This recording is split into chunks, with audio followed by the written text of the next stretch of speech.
Documentário mostra histórias envolvendo o confisco do Plano Collor. Samidana. De todos os planos econômicos, o Plano Collor certamente foi o responsável pela maior violência cometida contra a população, a decisão do confisco. Para evitar a hiperinflação, que havia batido os 84% ao mês, o governo do ex-presidente Fernando Collor de Mello decidiu bloquear 80% das aplicações financeiras no país. Da caderneta de poupança ao famoso overnight, que rendia taxas de juros diárias.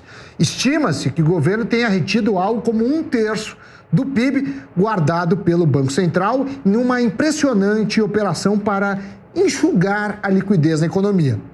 Medida agora contada por um documentário chamado Confisco, lançado em novembro na plataforma HBO Max. O filme tem coprodução e direção de Felipe Tomazelli, Ricardo Martensen e Gustavo Mello. Ele reconstrói as consequências de um plano econômico que marcou uma geração. E traz de volta interessantes personagens da época, incluindo a ex-ministra Zélia Cardoso de Mello, que é sincera logo no início em admitir o fracasso das medidas.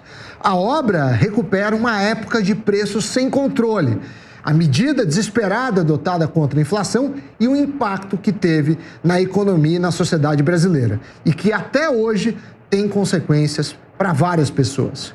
Gente que não era necessariamente rica ou mesmo de classe média alta, mas que contava com as economias para sobreviver ou para manter os seus negócios e que da noite para o dia ficou sem dinheiro. Dinheiro, inclusive, que só começou a ser devolvido 1 ano e meio depois e em 12 prestações. O filme mostra a história de uma família do interior paulista que perdeu tudo com as contas bloqueadas e nunca se recuperou. E muitas outras histórias, inclusive suicídios em consequência das medidas econômicas. O documentário promove um ajuste de contas com as soluções pretensamente mágicas para a economia, como o congelamento de preços e outras medidas que hoje se sabe que não dão certo, mas que foram uma moda que esteve muito em voga nos anos anteriores ao Plano Real e que vira e mexe alguém traz à tona na dificuldade de aceitar a liberdade econômica.